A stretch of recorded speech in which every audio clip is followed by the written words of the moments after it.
राधे कृष्ण भक्तों, लगभग 70 दिनों से मैंने आप लोगों के लिए वीडियो अपलोड नहीं कर पाया। कारण है ये, बहुत बुरी तरह से एक्सीडेंट हो गया था मेरा और अभी थोड़ा ठीक हूँ, कोशिश करता हूँ फिर से कंटिन्यू करने की। आज सुनाते हैं आप लोगों को भागवत की एक-एक 17 की श्लोक। पहले ही एक कड़वा सत्य, तुम्हें बचपन से ही एक बहुत बड़ा झूठ सिखाया गया है कि तुम अपने माता-पिता की इच्छा से जन्मे हो। पर सच इससे बिल्कुल उल्टा है, तुम इस दुनिया के हो ही नहीं।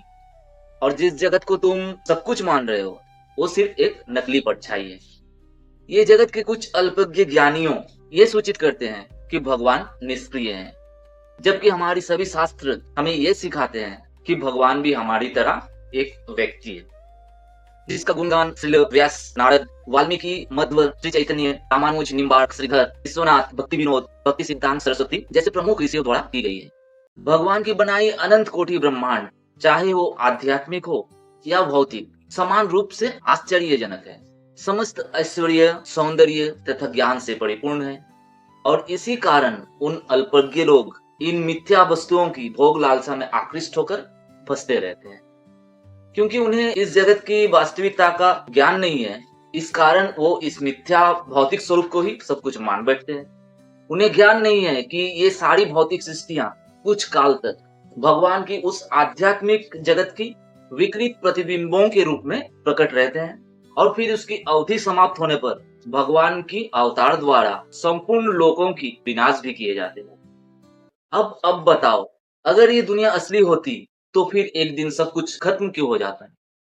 इन्हीं लोगों को, जो भगवान को भूल चुके हैं, भगवान के कार्यकलापों तथा उनके दिव्य धाम से परिचित नहीं है, भगवान अवतार लेकर के अपनी लीलाओं के माध्यम से अवगत करा के और उनके दिव्य धाम में उनकी संगति के शाश्वत आनंद लीलाओं में प्रदर्शित करके बद्ध जीवों को आकृष्ट करना चाहते।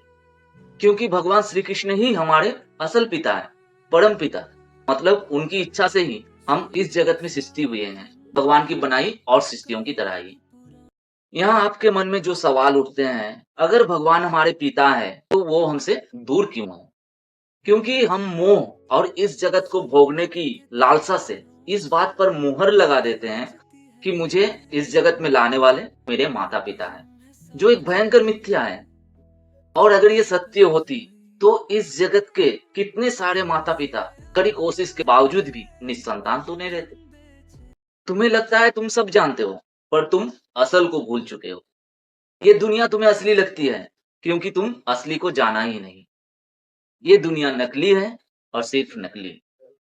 जन्म जन्मांतर से भोग को ही जीवन जीना मान लेने के कारण हम भोग की इस मजे को छोड़ नहीं पाते। भोग की माया जाल के कारण इनकी आंख, मन और बुद्धि में धूल जम चुकी है। ये वो भी भूल चुके हैं कि हम भगवान से अलग आजाद रहने की वासना से ही भगवान द्वारा इस जगत में प्रेरित हुए हैं।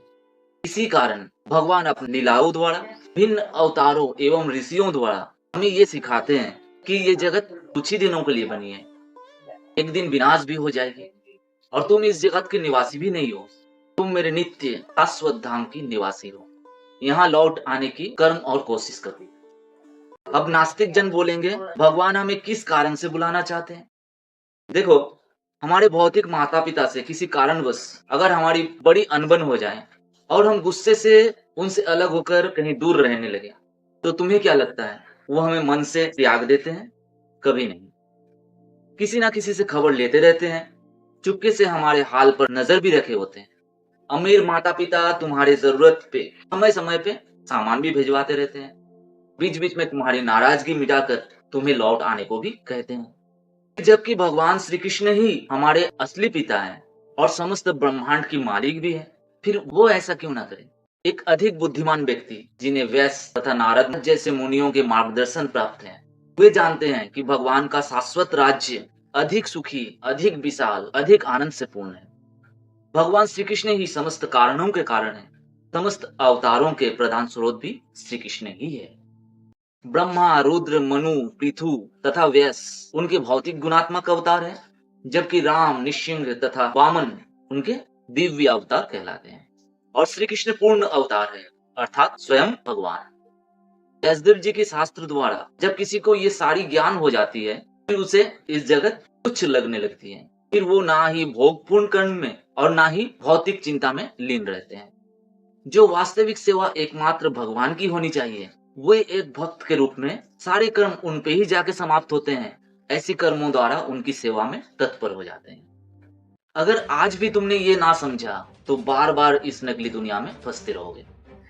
और सबसे खतरनाक बात, तुम्हें पता भी नहीं चलेगा तुम क्या खो रहे हो।